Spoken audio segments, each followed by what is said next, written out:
Bible thiam him na ati enge om sia kan sia do ani pathian thu longai tha Betel le khathon pakhat na bung khat chang so panga so puru ako tu chawa thiam him angin nangni po in che che zong song alo thiam him zo nangni thiam him turani kei ka thiam him si ati siak ani kha athu kan satan lal pan mal so se amen lo trong traya lalpa kan pathia in khongai tu van ro puyami tundan kara hian khongai takin kan sing alo cheng la Bible in thiam him na ati hi enge ti thupui mangin uthu lalpa ke chiam lo tlo takhian kan bong chuk lo na kalele oka te nangin min ven sakla khongai takin lalpa nangin nerun din hi ang che ani na ang takai thu ka pon chuat haina turin I kharau thiam lim ron tirla ngai phatu te po nangin kharau thiam limin ron om puyang che kan hun zong zong iro pui nani se Iswa ngin kan dile amen ole kan huang hian in che chia zong song atini in che chia zong song alo thiam him zo lo nam ni in thiam him tu ran kai ka thiam him si a he hian in thil tam tak asoi ni ti kan man thiam angai zong zong hian a huap sa ka ni ti kan hriat angai ani zong zong hian enge huap ti kha toi te kan suanga kan mit cha ate kan beng cha ate kan lei kan ka cha ate kan ni tin phung kan thil ti du kan thil ti cha zong song kha a huam ani chu wang chuan pathian hne na mi thiam him bula che tur kan ni awangin kan che chia zong zongin pathian choi moi tur kan lo ni a ama zia am turin Krista anako thang lian tu kan lo ni reng mai ani robu ka chang sri te Korinthon khat phum khat chang ni te kan sia chuan Krista Isu ti swan mi thiam lim ni tura ko te hne na ram ti na kan lalpa Isu Krista ming lam zong song hne na ne tin alo soya mitam tak chuan Adventist hi thiam lim na ngai poimo min tia ati po dit viam mai amara su tu na chuan Adventist chau hi thiam lim na ngai poimo kan lo ni to lo fa ko shan da una te po zial zu te ku vai te pulpita mun thiam hi ma anding thei to lo ani chu tiam khop chuan thiam lim na an ngai poimo to em a a theni chu min tlan pel me to chu ni tero chu wangin helai kan muang hian mi zong zong ati tat mai ni Isu Krista min lam tu zong zong te tan thiam lim na hi avan poimo em lani Isu Krista ti shan mi thiam lim ni tura ko te chu nang le ke Isu Krista le chandam tu pom te ka kan lo ni vet mai ani chu wang chuanin eng tiang takin nge ni zana kan ngai thang khan lani Isu Krista hi ilo nei ve Krista hi le chandam tu a mi mal takin kan lo nei ve to em chu tia kan lo nei ni chuan thiam him tura ko kan lo ni ren to ani le kan taksa chaw em ni thiam him tura ko kan lo ni ta ka kan taksa chaw hi thiam him tura ko kan ni do na mi tro kan thara chu mu thei silowa angai poi mo vak lo em ni am ni lo fe kan taksa kan ril ru kan thara kan pumin ani thiam him tura ko kan ni chu khoya nge kan mu kan ti chuan Thessalonика thon khat bunga chang som ni le pathuma chuan in ding eti tin rem na pathian ngei chuan in pumin ti thiam him chu se tin in kharau le in riu le in taksa chu kan lalpa Isu Krista local huna chuan soi sel ovin up puma hom himin omro se atini chu wangin in taksa in riu in kharau chu kan lalpa Isu Krista local huna chu soi sel ovin up puma hom himin omro se minti ani chu tiang ani chuan kan kharau chui chandam ani don lo ti kha achiang na la kan ril ru chau thiang lim na kha alo ni lova kan taksa ne kan puma kan thiang lim alo ngai ti na alo ni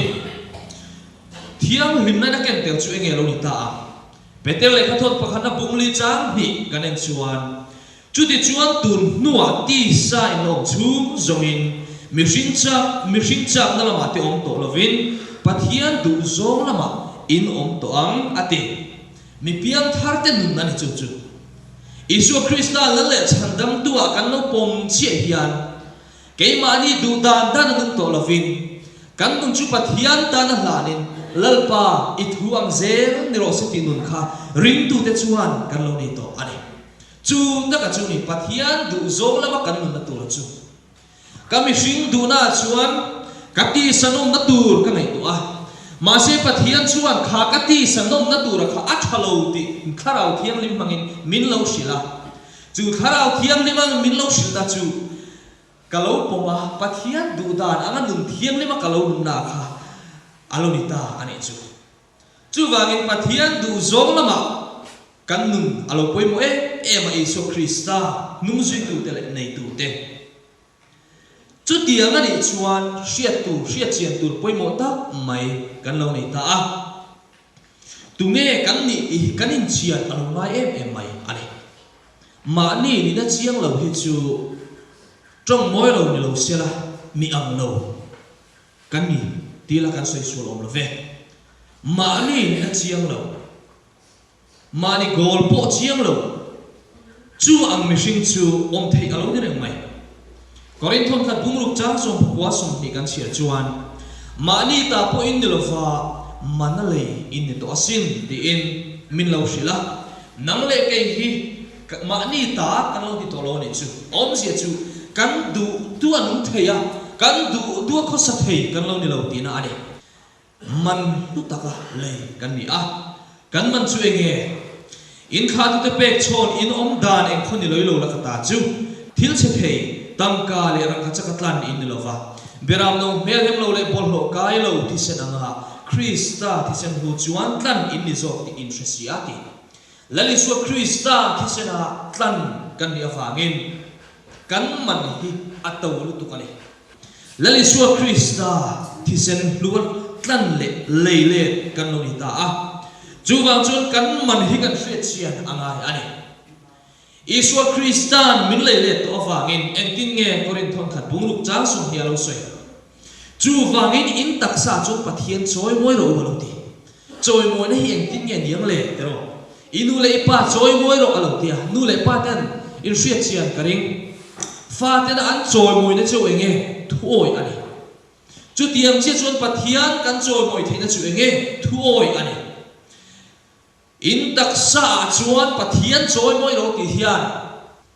thu takin thu asoyani biakina kanin khoma pathian la kan vasaka pathian thu kan va mai khaka thu kan va soi ringot hi akok lova kan taksa pathian kan choi moi na tu chu enge kan che chia zong zoma pathian thu oi na khani chu nun thiang lim nei na chu alo ni ti kha kan hriat angai ani tunge kan ni chi chu lo en le taila pathian in ni le pathian tharau nang mani om aren ti in shelo gam ni tu point pathian in chu ati kholo chuan chu mi chu pathian in ati kholowang pathian in chu athiang dim si a chu in chu nang mani in ni ati ni chu in chu nang mani in ni i thelom pa ati lo i thelom nu ati lo wa nang le ke hi pathian temple thiam nim chu kan lo ni re mai ani Korinthon kapung thuma khan kan hu a chu wang chu nang le ke pathian in kan ni chuan pathian chu a ina chu na cheng tur ani tro a che na tlak in tu na hian kan nuem a che na tlak in kan ril ru kan nei to na kan thin lung kan lo buat che a do thlenga wan poi mu Korinthon kan buruk jang so ko chuan ani le taksa chu in chung om pathian ne na tanga in mu tharau thiang lim in ani ti in shelo vem ni le alo ti le ni tharau thiang lim chu a thiang lim ema ril bol lo te ne na a cheng thei lo wa thin lung bol lo a cheng chil thei lo wa huat na le in ngai na in ha bur na muna chuan tharau thiang lim hi a chi chi ani chu wang chuan kan thin lung kan ngai to na kan mi zia kan lung chang zong hi tharau thiang lim chen tla ani em le ring tu te hi setan hianin thiam tak mai min buma Bible ring theu si amaro chu thu dik shula hian setan hian bu alo khora zirti na dik lo zirti na dik chan ve ka ti dona mi alo zirtir vezel mai ani tukena hiani biak in he kan biak in omlai kan om na mun am hi hemi mang hian te khin thu kan soidon ani eng tiang takin nge setan hian min lo bum ole biak in he kan hu a pathian chena mun tur a kan ngai ani tro ti chuan mi sing chuan kan biak in tuna kan in khom na nge ko hi kan ngai hwe ema mi tueng mo zial zuin mo zuin na ne mo zial zuin ron lu ne mo zuin na ne mo ron mang ta sela kan hodon tu kan chu tiang chia chuan biak in go from dang te biak in po di ta sela an biak ina po zial zu nan te lo ko mangin zuin na te lo ko mang ta ila an ril ru an adon ani chu tiang khop chuan mi sing te pon ku ta kan sa biak bu ka chu kan ngai lu ani ti chuan kan chei moi kan phiat fai cho kidar anoma ni tin mai na bal lavin an phiat fai thin ani le pathian te pul dik zo pathian na ka in ati nang le ke hi eng tiang chi nge kan phia fai ve le ngai to te o chu chi chu ni siten hen min lo bum thin biak buk chu ring tu te in bu khom na tur ani ngai tha tur ka ti na ni lo kan phiat fai kan enkol fai turan eng wang mo mi thiang him te che na mun tur ani wang ani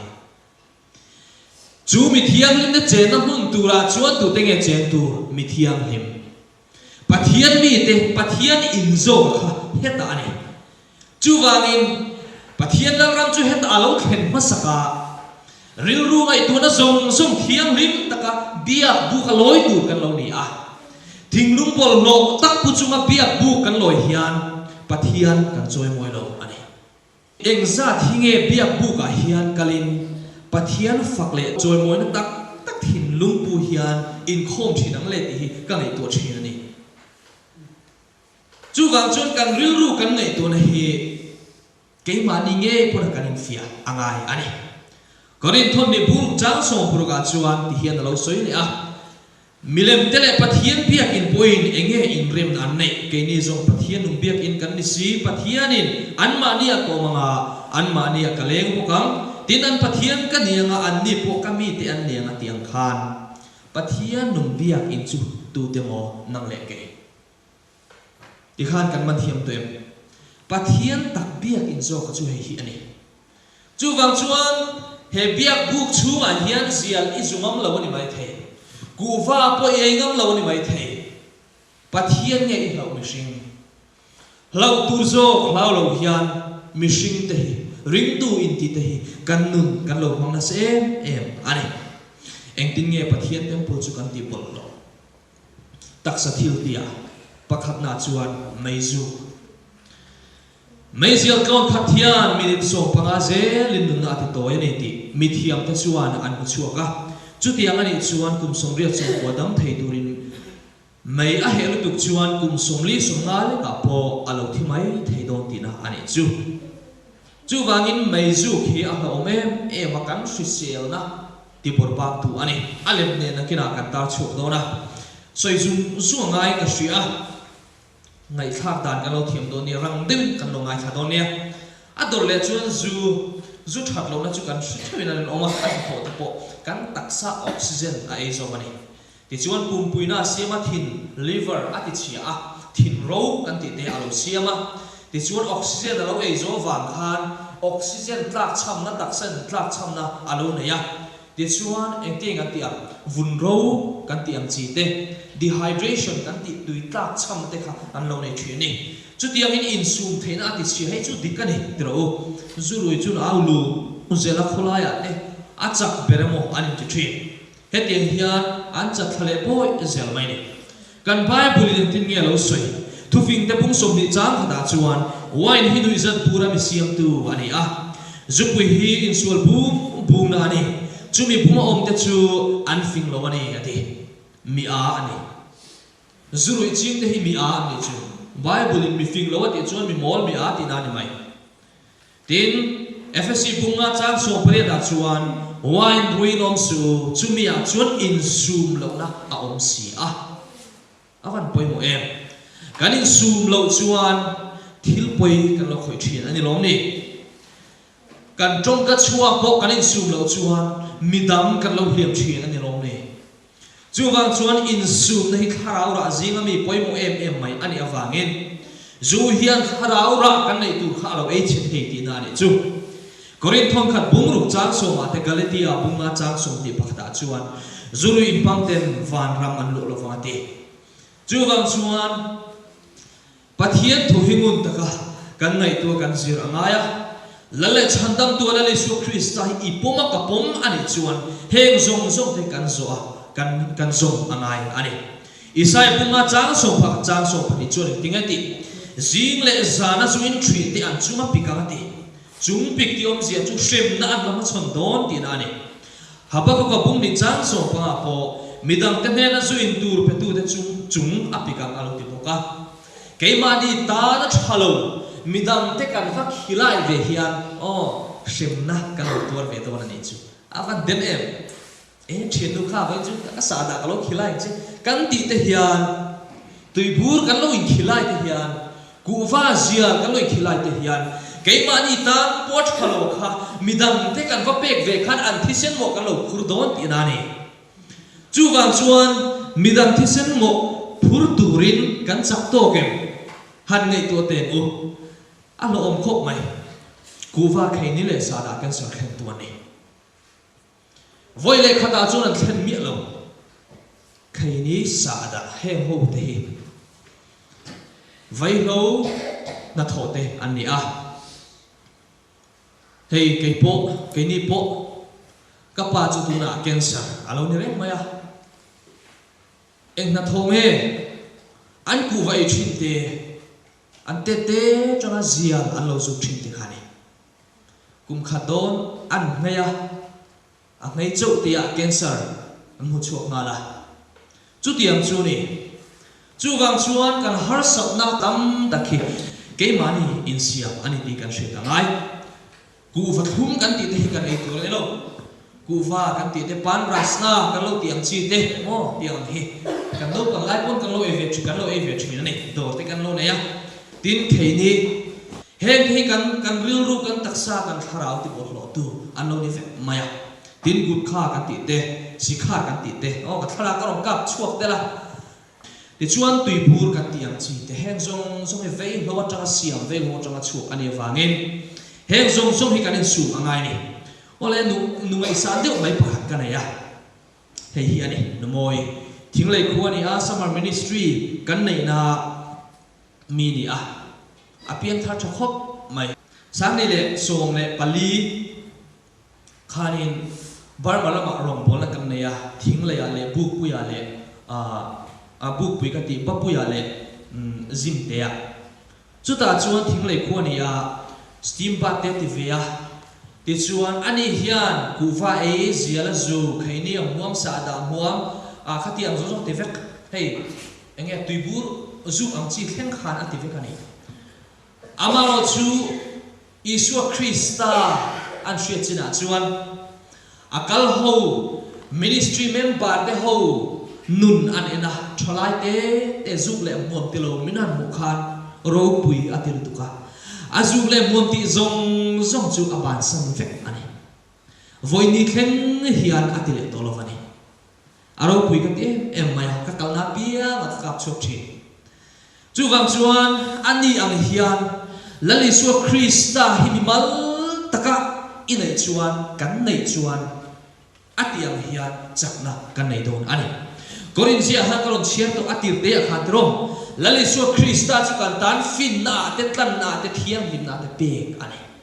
lali su Krista chu mimal tak kan lo ne ya ke mani alo lal ber chuan thiam him na kong zo lovin kanon thailo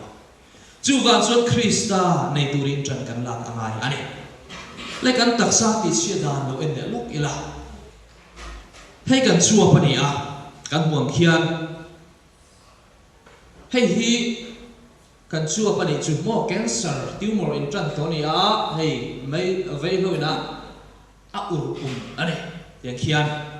ti chu hei kan chua thra ni a hei hi vei lo na a ur son to chua pani mi te hian kan sui sel na tur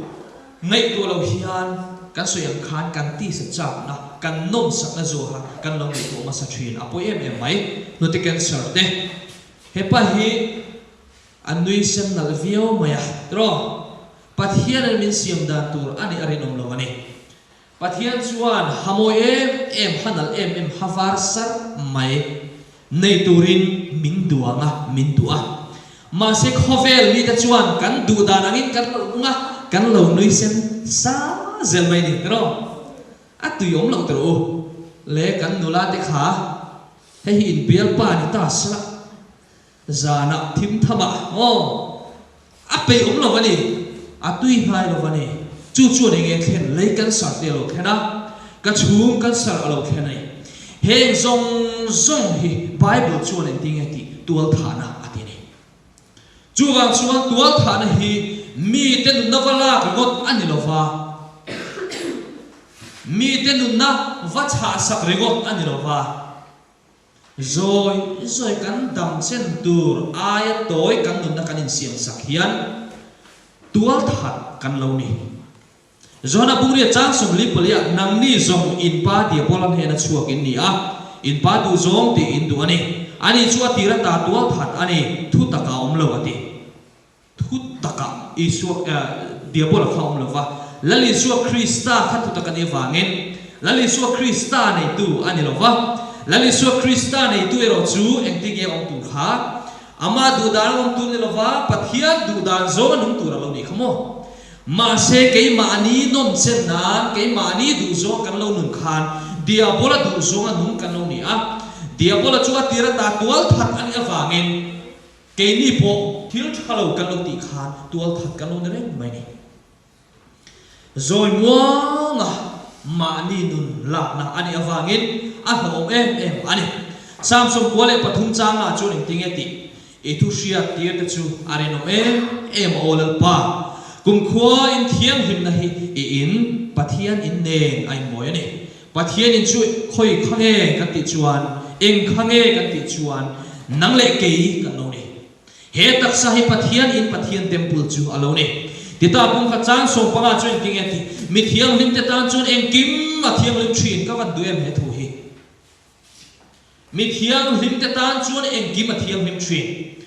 nima selam me bol lo le ring lo te tan chun eng ma thiang lim re om thin lo an ril ru le an chia le thu sia na re po a bol flo to a ati be hian avan phok chuak chiang em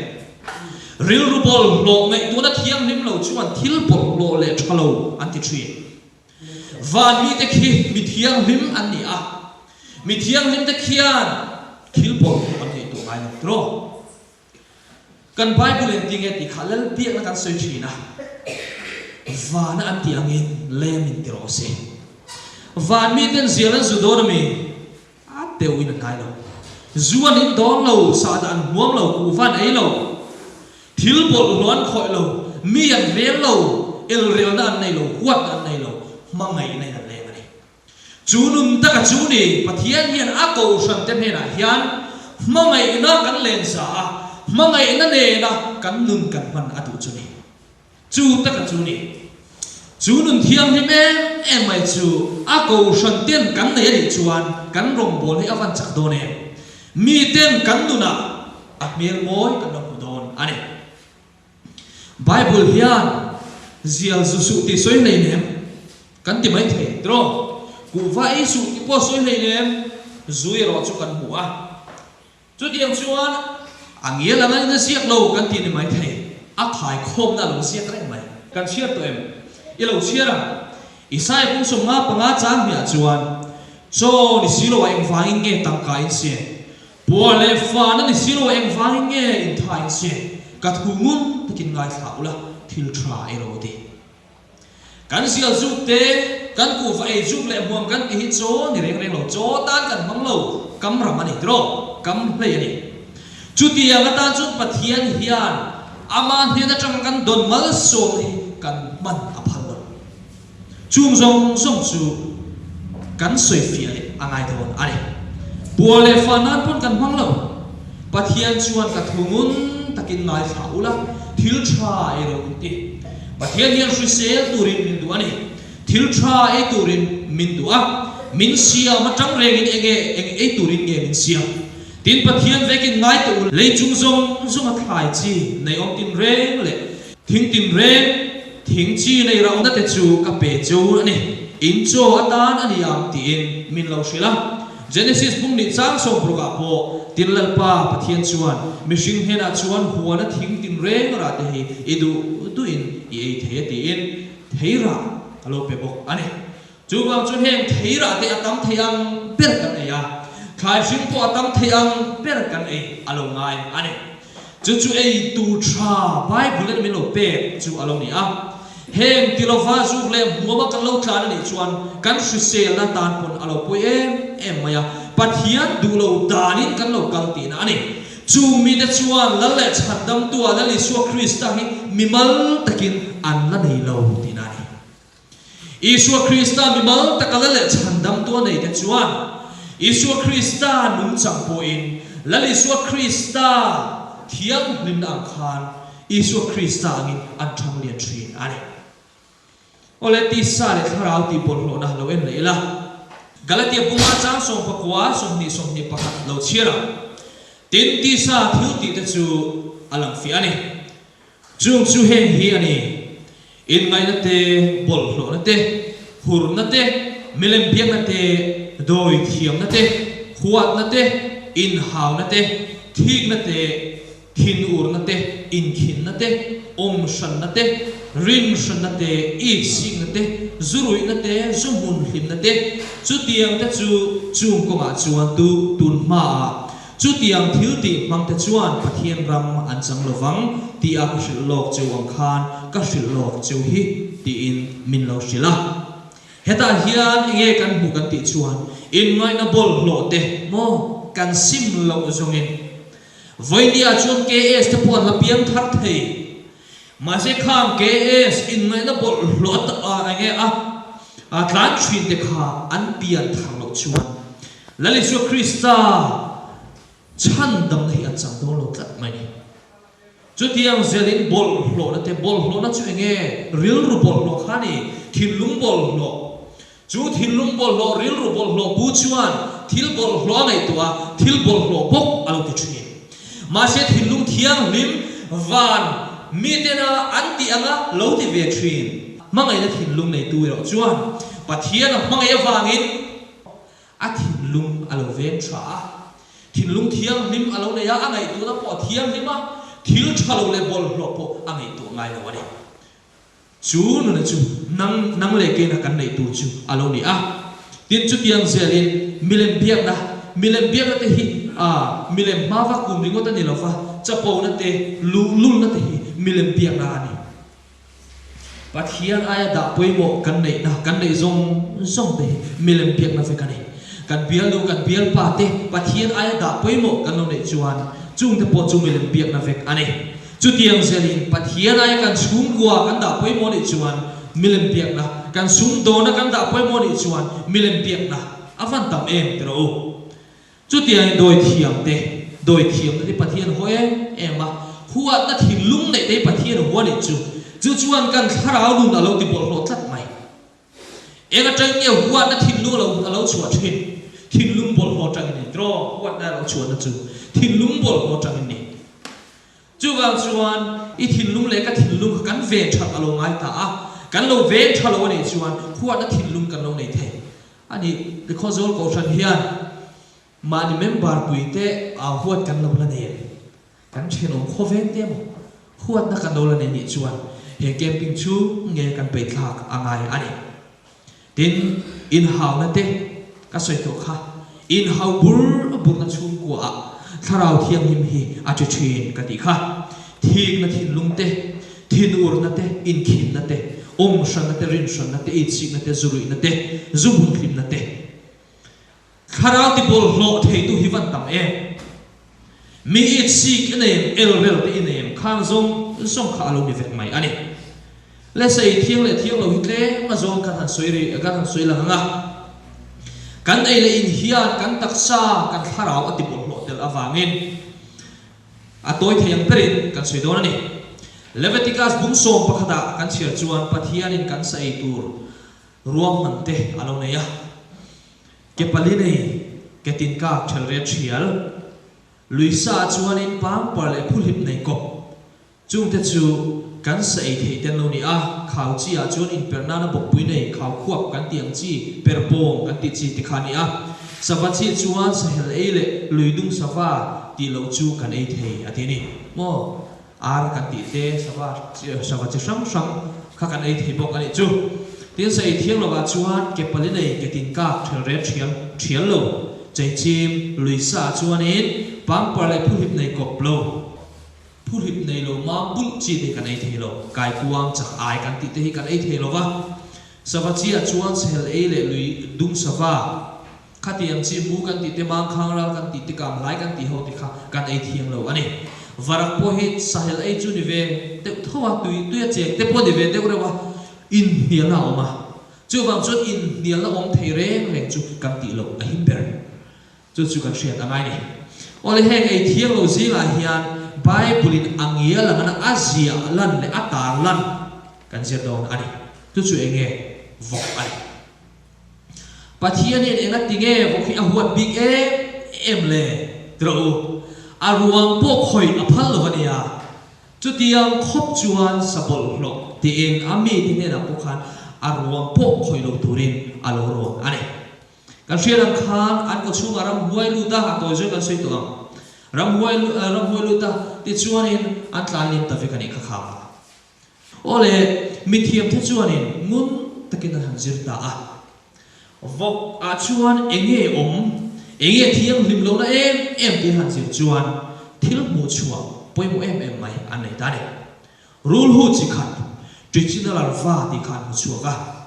chu a thau kara ti atikara ti khan mu ne eng angana sa pon chum eng ang mala athi zo lo chu rule hu thi thei lo te tak te mitam hu tham lo chu vok sai te hian an lo etel zel alo ni a doctor pakhat chuan ti hian alo soya adam lo en kol pakhat chu abora tlat mai alu an hongani mo alu khan zai honga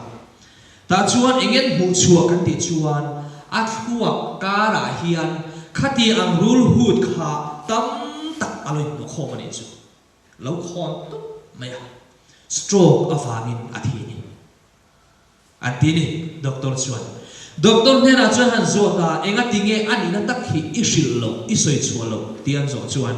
an chung te an ril run kan lawa he tiang hi tam tak kan sei to atini chu wang chuan hei a lo em maya taksa chu an lo lu ta mu tham an si lo vun kara tikara an lo lu ta ato pa chu thi sera an lu ta thua ka he ta alo khon thin ani chu a lo em ani chu wang chuan a hri sel lo ze pathian hian min phang ai tu hian a hri chiang em a ei lo turin min lo ron ani bible a chuan ti hian kan ku a isai pung som ruk le panga chang li chang sari kan sia chuan khan zinga te chua mun fian riak te riak thin te voksaya an bel te thil te nom tui hang om thin te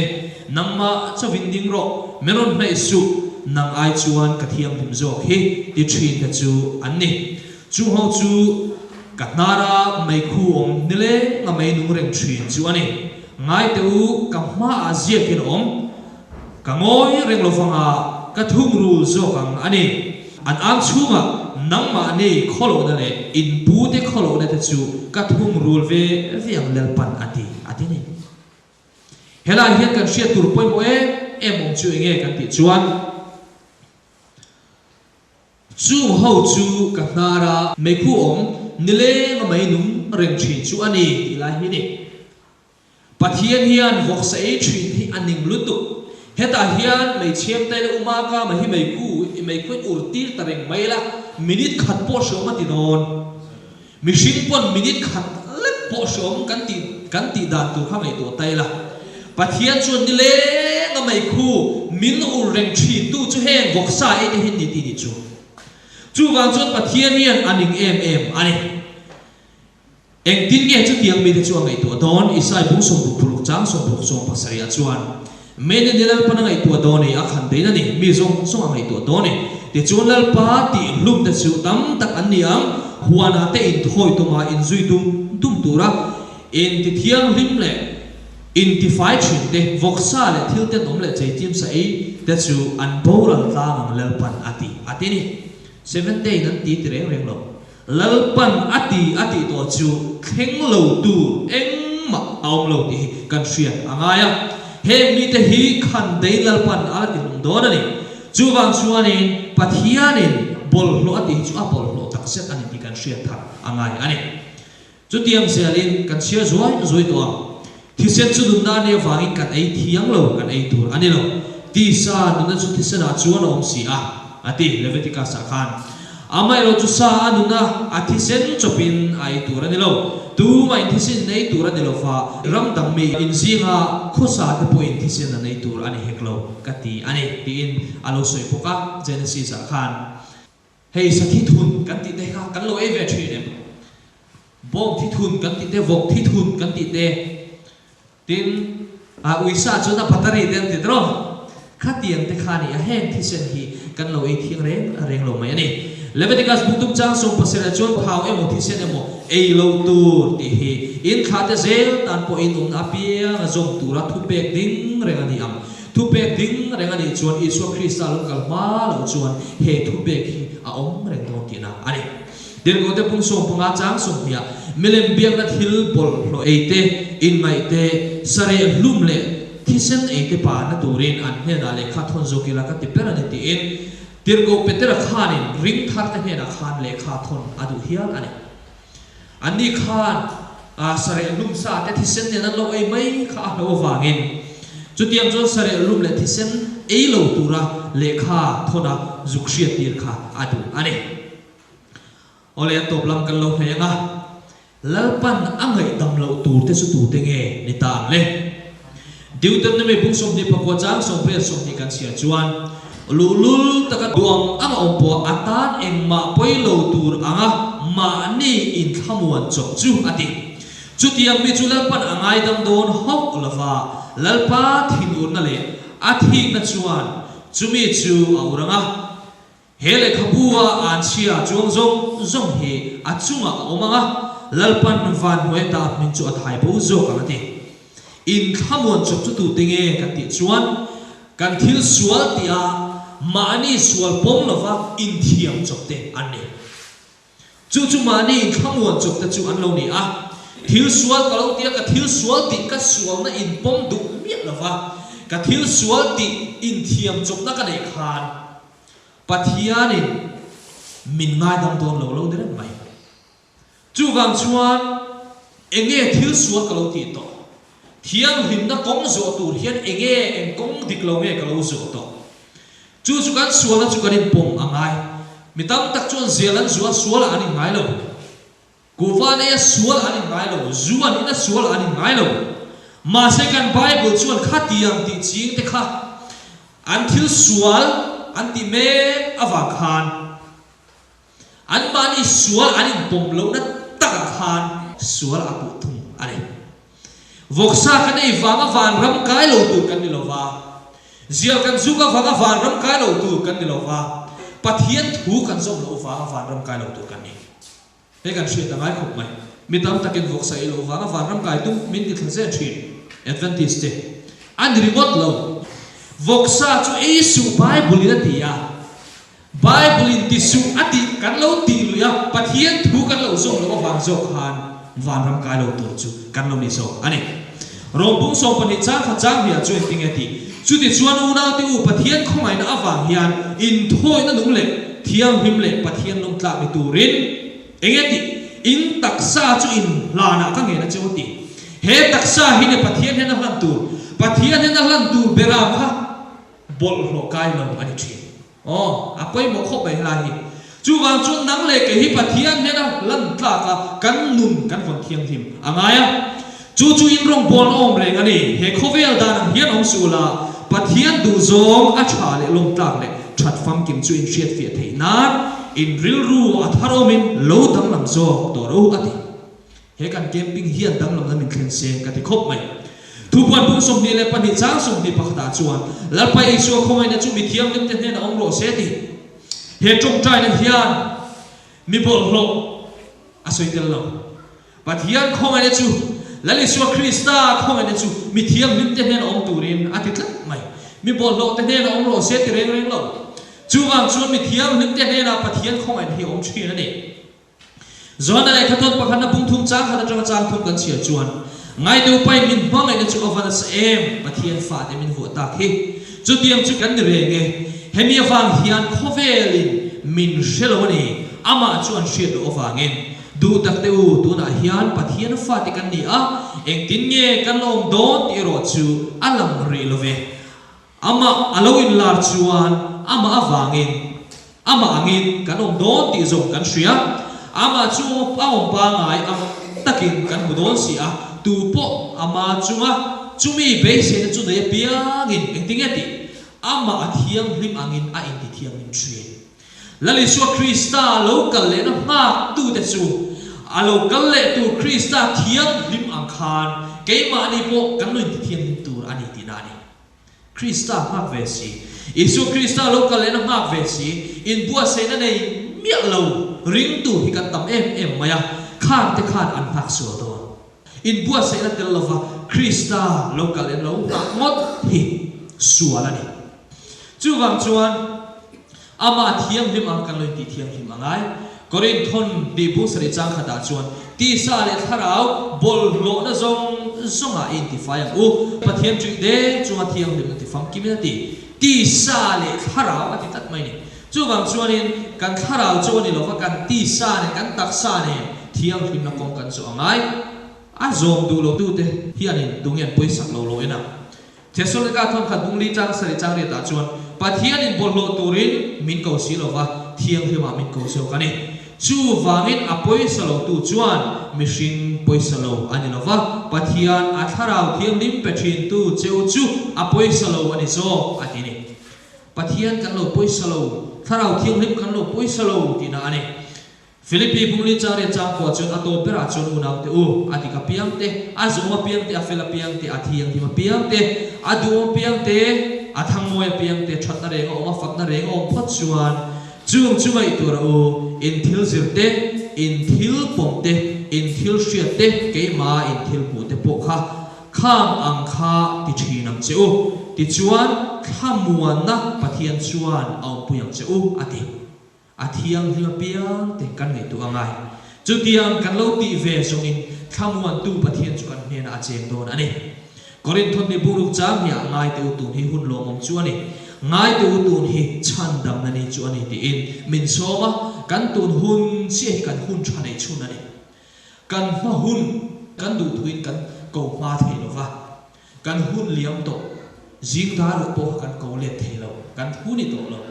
ma se kan hun nei tha kan hun nei chu na chu kan tu hun chi hi ni kan tu hun se pathian he na kan hlan hian ne na kan chang thri ato bernan hebrai bung so pani chang so palia chuan mi zong ne na in rem na le thiam him na ra u chu mi thiam him na lovin tu man lal pa an hu lo wangati unaw tu han ngai to chiang te u lale so Krista local le na hian a local le na tura hian kan tel ve do ne tir ko pola nun hi ko thina kata nun na lo khum da in om to ti in ani chuan a chhang ani ani le ke ni hi kata nun na lo khum da in om to ti in kan in chhang am ve do ne iso Krista local na hi ato ma puya lo ha ma chi ani lo wa ato ma puya alo thek tu lo ha thel ve ma chi ani lo wa thiam lim na nun kan nei si lo chuan lali so Krista local le nei kan tan hun ra khak ber acham don ani chuwang chuan tu kina hian ka fa lo holo ti in lali so Kristan min som ani athu kan za tan le pan mal so se amen